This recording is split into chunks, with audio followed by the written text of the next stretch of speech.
Dorit, who cares? Oh, damn. I'm kidding.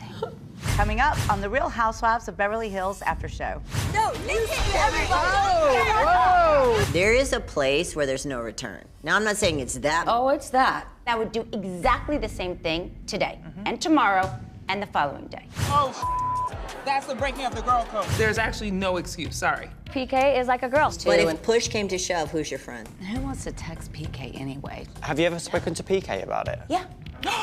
What? You can't shield the children forever. Can't shield the children forever? This isn't Neverland.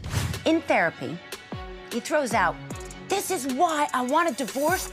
Do you feel more clear about where you two are heading? The Real Housewives of Beverly Hills after show starts right now. Literally, I thought hold them Kyle back. and Hold them Dorit back. were getting physical. I've never seen anything like that. I apologize, and I said to you, I will not talk to him again. What more do you want from me? I want you to stop raising your voice at me. No, listen to everybody. Whoa! You don't get to speak to me that way. They were lunging for each They other. really I've never were. seen them in Anything such a like that. rage, ever. No. She did lunch, I was there. I was surprised that Dorit moved her body forward. I was like, don't do that. Like, stop. You have to stop that. There is a place where there's no return. Now, I'm not saying it's that, but it's real close. Do you know what I mean? Like, we Oh, it's that. Once again, her thinking that she can just scream at me. And in that moment, it was like, oh, you have no idea. Do you understand, Kyle? The rules are different. You don't get to scream. You. Listen. You. I will and scream right back at you. This is not a tactic. This is not a tactic that's gonna work anymore. And I needed her to know that. That's why I got activated. And I would do exactly the same thing today and tomorrow and the following day. Her and I had already turned a corner. Oh, I'm sorry. And I apologize once again for hurting your feelings. And I really wanted to give her the benefit of the doubt and give her a chance to tell me rather than me make assumptions. Kyle, PK's in a very unpredictable state of mind. And I was wondering and curious if you're speaking to him or if you have spoken to him. I was very surprised by the answer and the reaction. I apologize, and I said to you, I will not talk to him again. What more do you want from me? So surprised that it actually made me think things that I wasn't thinking before. And it should have. Do you know what I mean? Girl. I really don't think this actually bothers her, but she's been looking for a reason to justify her behavior towards me, so this is a perfect situation for her to zero in on. I have been asking her, because she would not take accountability for her actions towards me, I kept saying, what have I done to you? And she kept giving these like blanket, vague answers. Like she didn't have one thing that she could actually point to. And I said, I've been telling you, you did this, this, this, this. What did I do to deserve those things? She couldn't give me an answer. So all of a sudden, a month or so later, she comes up with this one. So obviously someone was like, that's weird, whatever. I don't know if PK and Kyle are speaking. I know that they, once upon a time, definitely text. I don't know if there's anything you know that I don't know. I do not. Or she had to find something, and now she's got, the others riled up about it, and she was trying to create things out of nothing, and I really didn't appreciate it. At that point, I thought, okay, do you have any morals at all? Like, we've already been making up, and now you got to come up with something else? Like, okay, you want to make a splash? Fine, now move on. How can this be a moment? This is your life. It's deflection. This is your husband. This is like... It's deflection. Ooh, that can't be a moment. No. Oh, please, you're just looking for another reason to get mad at me. You're like, how? How would you feel? When it's my husband. Okay? It's all so ridiculous. I thought after that night, their friendship was over. Or it would never be the same. Right. I agree. It would never be the same. Kyle's text to Dorit comes up, and Kyle's girl code to Dorit is questioned. Dorit, who cares? No, I'm just kidding. Oh, damn. I'm kidding. I completely understand where someone would think that that is breaking girl code. Absolutely. Even if you and I were in a bad place, just the fact that you text him, feel comfortable to text him, I would check text Mo and me when we got separated. But I don't know if I'd feel comfortable to send Mo a text and not you. I am done. I am done. I'm done. I'm like, whose side are you on? When I heard it, I definitely was like, oh, that's the breaking of the girl code. Team Dorit. That's the only answer you can give, sis. That's it. Like, there is no other answer. Sorry. Anybody who has a different opinion about that, I'm like, so what you doing? No! You know, if you want to defend that position, I'm like, there is something that you've done that is probably questionable. Oh. Because there's actually no excuse, sorry. You've never met PK. You've known me for a few weeks. And Dorit too, you barely know. And up until then, you know, PK is not only my husband's best friend, PK makes a big effort, like, you know, he's more outgoing in that aspect. So, and he was my friend.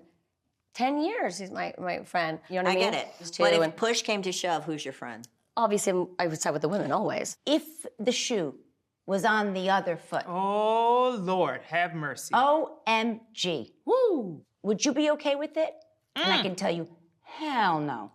So why on earth do you think it's okay for you to do it? There ain't no way. She knows me better than that. She knows PK better than that. She knows our friendship better than that. He's like one of the girls. I would say this to his face. He's like a girl. He really is. Not only is he a girl, he's a petty teenage girl. Yes, so he really is that kind of, I mean, sorry, PK is like a girl. I'm not sorry. In general, I would say don't text your friend's husband. Just include the wife on the text. I would not be chatting with Tom Girardi, no offense. Tom Girardi doesn't know how to chat or text, but yes, I wouldn't be texting with Harry Hamlin. No, you'd be texting I wouldn't be, I'm trying to go through the line. I mean, but PK's like a girl. He is a petty teen girl. Not knowing what was in the text, I thought Kyle was in the wrong. And I also felt Kyle might have been playing it down, the messages that they were having by saying it's just memes and gifts. It's literally like memes and jokes and things like that. That's it. But like still, even now, literally memes, that's it. Who has conversations with anybody where it's just memes and gifts? Everyone knows that even when Dorit and I are not getting along, that PK will still send me messages, you know, like the things that make me laugh and vice versa. And when we've made up, we'll laugh about that. She's never cared. Circumstances have changed. Hello, massively, by the way. It's not a little change. It's a big very change. big one. And do you think for 1 second, in separation, when PK and Mo have had dinner, Kyle's not been on the phone to me asking what little nuggets I have? It's like, I don't even understand why I have to spell it out. Because I know she knows better. But does she really care? No, I do not think she does. Of course it doesn't. It looks like I'm breaking girl code, but anyone who knows me knows that I am 1,000,000% a girl's girl. Have you ever spoken to PK about it? Yeah. And what PK said? What? He got the information via Mo saying that Kyle told Mo she's not allowed to speak to PK anymore. Oh, hell. Oh, this is hysterical. Who wants to text PK anyway, to be honest? When your husband does not live in the house with you and hasn't for some time, You can't shield the children. you can't shield the children. and when you have 2 small children and you're separated and you're trying to shield them from, You can't shield the children forever. can't shield the children forever? This isn't Neverland.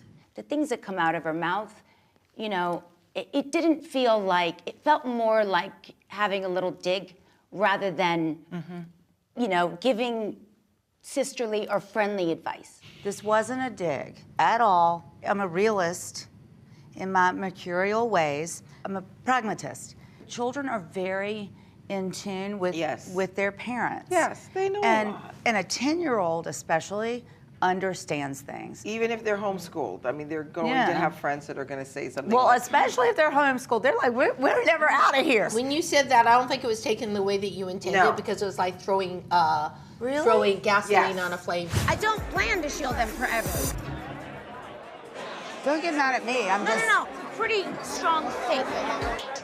Oftentimes it's not what you say, but how you say it It is true. She's not going to be able to shield them for forever, but is this the time and place, and is that the right tone? Maybe not. Sometimes it's just the messenger. I think I have strong opinions. Yes. How are you with the kids right now? Like, They think daddy's working, he's staying at a hotel because of work.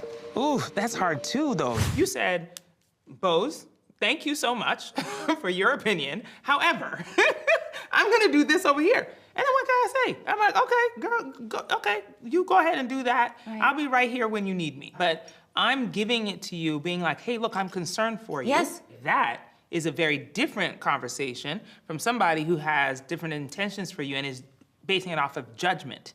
Absolutely. You know, judging your life and then trying to give you advice based on their judgment. I would never, ever give a dig at divorce or children, ever. That's not who I am, and we know that about me. I mean, I'm saying that I wouldn't do that. And I wasn't that mad at Dorit for the van conversation. Like, I wouldn't do that. You said it very matter of fact. It would have come across better from Sutton if she had used examples from her own life. Yes. You know, especially given that, again, she's been through it. And so what did she do with her children? Clearly, they weren't the age that yours are. James and Jagger, exactly the same age. So that's, I'm like, no, that's the conversation that we had had. What you're going through is really hard. And I've been there, and I want you to know that you can lean on me a little bit. That's where the link is missing. I think Sutton sometimes takes her Southern hospitality a little too far. Yeah. She says things that sound nice and are the right thing to say At on the time. paper, but it's no, not genuine. They're the polite things Right, to say, exactly, but the there's no polite real thing to meaning do. behind them when push comes to shove. Correct, which is why I don't offer those things unless I mean it. Sutton, if I'm remembering correctly, he said he wanted a divorce. Like that he left, and there was not like they were doing a trial separation. My ex-husband filed for divorce on my birthday. Oh. I had a birthday party and a dinner, and he came. I had no idea he had filed. And then the next day, he called me. He was flying to Florida and said, "You need to get an attorney." What? Yeah. What? Did you have any idea? No. Was it a shocker? He had moved out, so we were separated, Oh. but I didn't think like separated forever. It's very different. And if that was the situation, I definitely wouldn't choose to shield my kids from it. The situation is different.